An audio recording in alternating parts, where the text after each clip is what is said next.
Greetings. Hi there. This is Clifford Bates, and welcome once again to Reading Machiavelli's Prince. Today we are turning to chapter 22, which is of those whom princes have as secretaries, or on secretaries. Now this is part of the 6 chapters of Prudence. The last section of the Prince before the conclusion, 26, so 20 to 25.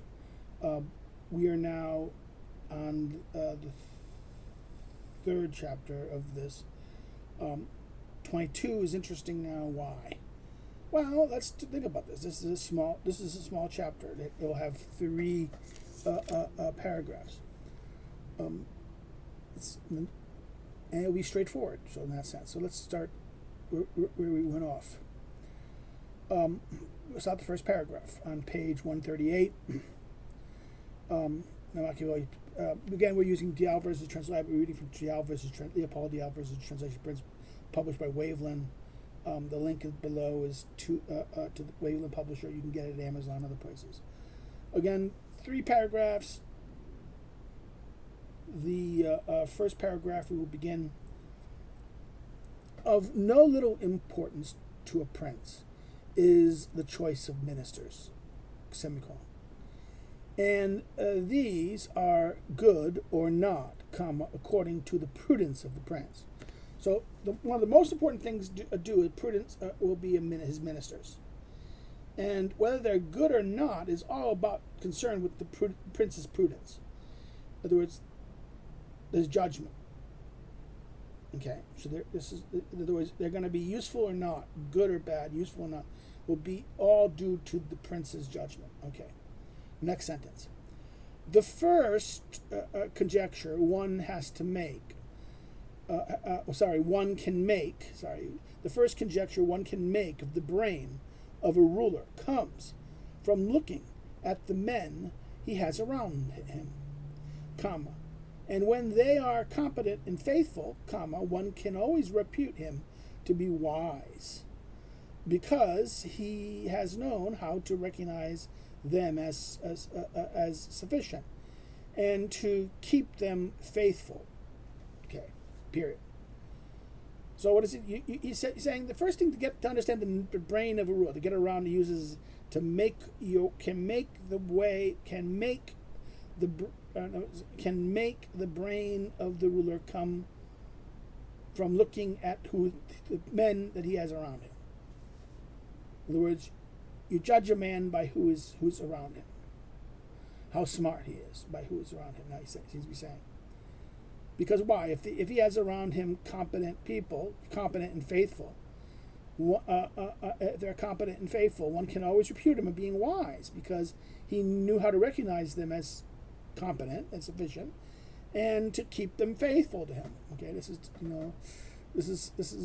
the second sentence. Now let's go to the next sentence. But when they are otherwise, comma, one can always come to an unfavorable judgment of him, comma, for the first error he makes, comma, when he makes in his choice, period. So for the first judgment is picking unwise or bad. He's saying, what is it? He says that you can keep the words, if picking wise ones, incompetent and wise ones, makes you look good, picking bad ones will make you look bad. And this is what he's saying here. That when otherwise one can always come to unfavorable judgment of him, they're not picking good, they're not good, and they're not faithful to him, right? You can uncomfortable with this, because why? Because the first error was picking them. He's saying, in that sense. Next sentence. There was no one who knew Monsieur Antonio di Verifono as minister of Pandolfo's Piccinni's Prince of Siena, who did not judge Pandolfo to be an exceedingly worthy man for having made him his minister. So in other words, this Monsieur Antonio di Verifono was seen as such an intelligent person, seen as a competent person, that this won Pandolfo prays. Okay, Pandolfo, who is the Prince of Siena, this one prays because his minister was so competent. Okay, so now he gives that example there, right? And learning more of Pandolfo might be interesting in that sense. In fact, that's some people talk about this, and I'm not going to do that. I'm going to now stick to the text here for a second. The next paragraph is interesting, but no, let me stop for a second. Let's talk about this example a little bit. He was Prime Minister of Siena during the Italian Renaissance, right? De Lafrento was born in Villafranco, Milan. He moved to Siena, attending university, and graduating from jurisprudence. In 1844, he was elected professor of law at University of Siena. In November 1493, he was elected appellate judge. As such, he was arrested by the avant-garde Charles VIII and forced to follow them on their march to Rome. He was freed a few days later by a district order of the king himself. A trusted advisor and private secretary of the Lord of Siena, the Prince of Siena, Puntucci, Pandolfo, he was named by the later's consular and prime minister. In the month October 1502, Vendrovo represented Pacini at the Diet of Limonione. He later went to Imola with Paolo Orsini, where a peace agreement was signed between Borgia and the conspirators, Limon, represented by Paolo Orsini. He was a statesman of the higher caliber, appreciated and respected by such men as Guardini, Verdini, and Machiavelli, right? In other words, in 1515, under constant pressure by Parlio, Antonio left Siena. In other words, he left Siena and returned to his native town of Vendro. A few years later, in 1519, he moved to Naples, where he became a member of the Concilio Collateral and professor of jurisprudence at the University of Naples, and he died in 1530. So 10 years, he moved there in 1519, and about 10 years, 11 years later, he dies there. And that's his life. So why did I talk about this? I mean, this is an example. He was a Renaissance, kind of esteemed by all the key Renaissance figures. And Machiavelli uses him as an example because of everyone who knows him in that sense. So this is his example at the end of that first paragraph. Now he turns to the second paragraph. Now he says, because there are three kinds of brains, one understands on its own, comma, the other discerns which others understand, comma, and the third neither understand on its own or through others, semicolon. The first is most excellent, comma, second excellent, comma, the third is useless, semicolon. It must needs be by necessity, comma. Therefore, if Pandolfo was not the first rank, comma, he was of the second, colon, because whatever one says about the judgment to know the good or evil of someone that someone says or does, comma, though he is without intervention himself, comma, he will know the minister's bad and good works, comma, and he will extol the latter and correct the former, semicolon. And the minister cannot hope to deceive him and thus keep himself good. Period. So this is all one sentence. The second, this paragraph is just basically one large sentence with how many clauses? Let's look at this. The first clause is one clause which deals with, it says that understand the third. He talks about the three things, right? And the second clause is talks about how each one of them are, right? And then he goes to the example of Pandolfo must have been first rank if he wasn't, or he was at least a second because he knows the good, right? And then if he does not, what was it?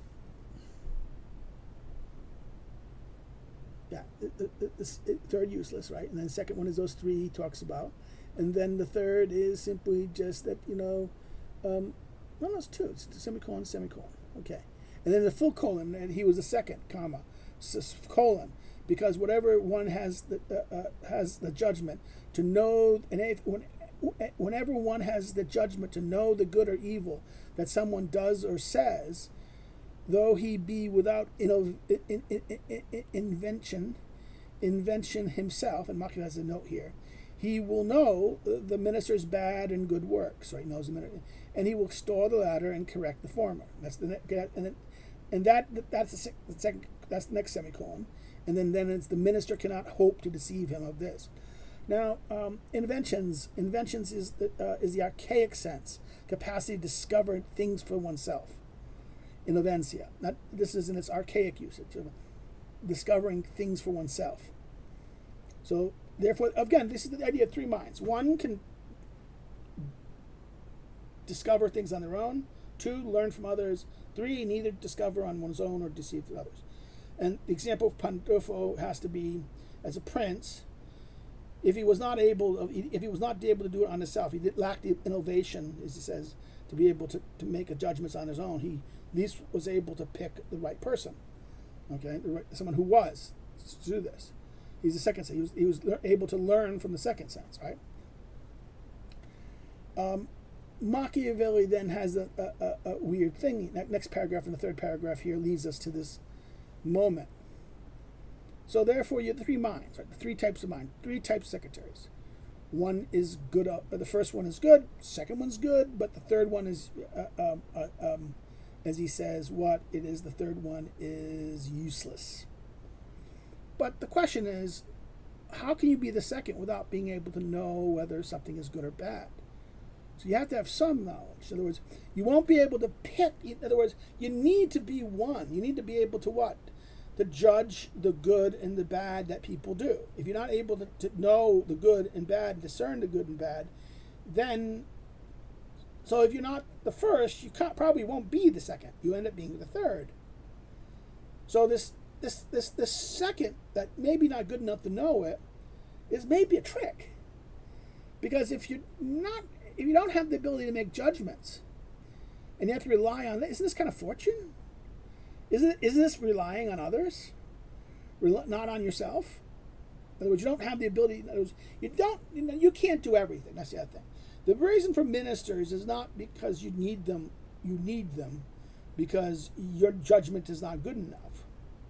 You need their advice. No, you need them to be your arms. You need them to be your function doing things, to do what you want. Okay, you can't have them incompetent.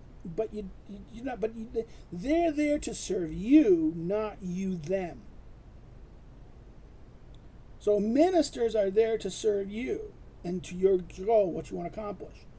So you need to be able to pick people who will allow you, who will be competent enough, able to do what you want them to do.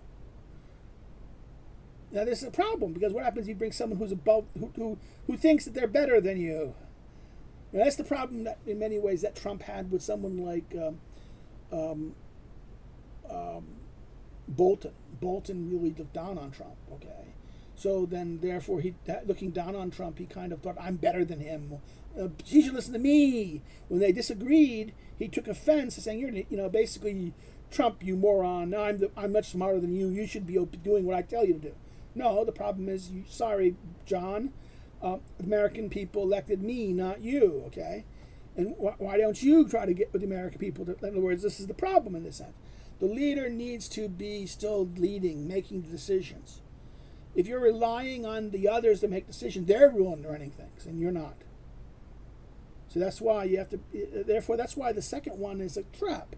This second thing that looks excellent is kind of a trap, because it's kind of like fortune. Because you get lucky and because you don't really know how to distinguish things. You don't innovate. You can't know the thing, and because you don't know the thing, how do you really know that this guy's good? You may think that he does good. He might be competent, but how do you know that he's going to be good for you and accomplish what you want? Or are you going to be? You're just there and letting him do the work, and in other words, you're not really running things. He's doing what he wants. Or she wants. Let's turn to the third paragraph here. But so, that the prince might be able to know the minister, so the prince might be able to know the minister, comma, there is this mode which never fails, colon. When you see the minister thinking more of himself than of you, and this you is the second person familiar. In other words, it's personal. It's like, I know you. The more that minister thinks of himself than you, my good friend, and he seeks in all his actions his own interests, dash, one so fashioned never makes a good minister, semicolon. Never will you be able to trust him, dash, for he who has the state of one, in hand ought never to think about himself, comma, only about the prince, comma, and should never remember a thing which does not appertain to him, the prince. Okay. In other words, what is he saying here? Whoever is handling the state, whoever hands on the state, a minister is a person. It is on the levers of the state. He's running the state. He's executing, carrying out functions of the state. He should be not thinking of himself. He should be thinking of this prince, his boss. And if he's thinking more of himself, you can't trust him. Because why? He will not think of the state in that sense. What is necessary to be done? He will think about how to preserve his reputation or preserve his. This is one of the big problems that happened to Trump. That many people wouldn't want to serve him because they were afraid of their reputation. They were thinking more of themselves. And then when you kind of get them in there, then they constantly did not really do what was good for the prince. They were doing good for themselves in that sense. And therefore, this is what, and many of them, this is why Barr would not do certain things because Barr was thinking, I want to be a lawyer. I want to be able to continue my profession and do things. I want to still have a law firm and have my clients and things like this. Again, this is what the danger of this. That in other words, he was thinking of himself. He was thinking of himself in this sense, and this is what the problem about any kind of prince in that sense has to worry about when the advisor cares more for themselves than the prince. Oh, you're saying, okay, we're gonna have people saying, but wait a minute, these should no, the prince again. What's good for the prince here is also good for the state in this sense. We're assuming kind of a connection here. Machiavelli is assuming connection. The prince, in other words, the prince will want what is good for the state. That's his goal. In other words, making sure that the state is prosperous, wealthy, healthy, and the people are healthy, wealthy, fine, able to do these things. This makes his reputation great. In other words, there's a connection between the condition of the state and the reputation of the prince, and therefore a prince is when he's concerned about preserving the state, preserving the body by which the people reside and benefit the people, that secure the people, that preserves the people. And this is why this is important in this sense, that this is why the ministers are the tools that he has, and therefore this is why you have to be careful about such a person who thinks more of himself in this sense. Now, next thing he says, on the other side, the prince, in order to keep him good, ought to think about the minister, honoring him, making him rich, obligating him to himself, sharing with him honors and burdens, so that he might see that he is not able to stand without the prince, comma, and that his many honors do not make him desire more honors. His many riches does not make him desire more riches, and his many burdens make him fear change. Period. So what about this? In other words, you have to think of the minister. You have to think of ministers and do what? Reward them by doing what? By making sharing with them honors and burdens, honors and burdens. So what? Because every honor should be also a burden. Why? That they don't want more. In other words, if they, they'll say, well, every benefit has a cost, right? So you're going to give them wealth. Okay, give them wealth, but then make them that there's so many whatever wealth and things you give them have enough burdens attached to them that they don't want more. They're not thinking of maybe getting everything or getting more and more. The ones that want to get more and more, they're ambitious. They might think more of themselves than you. Okay? The overly ambitious as an advisor is dangerous. It's needed for a prince, but advisors, you have to be careful. They think more of themselves than you can't really trust them. But if you want to reward them, you have to reward them, and you have to give them the situation that you have to give them honors. You can't just abuse them, you have to give them honors. But then you have to give them honors that carry burdens on them. So they make more honors. As he says, without the prince. In other words, they would not be able to stand without the prince, comma, and that his many honors does not make them desire more honors, and his many riches does not riches not make him desire more riches, and his burdens make him fear change. This change could be like worse. Okay. Then, if the minister and the prince, upon this point concerning ministers, are so disposed one to another, comma, they can have confidence in one another, comma, but when it is otherwise, comma, the end is always harmful for the one and the other. It's harmful for the minister, and it's harmful for the prince. So if they can understand each other, in other words, it's a balancing act of harmony in this sense. The prince needs to know his minister. He needs to be able to pick good ministers. If he doesn't, because if they pick some well, their success becomes his success. Okay. But if they're bad, their failure becomes his failure. Okay. And therefore, it's harmful for them as well as for you. It's good for them. It's going to be good for you. Okay? So this is how we end this chapter here. And this is a short chapter. Well,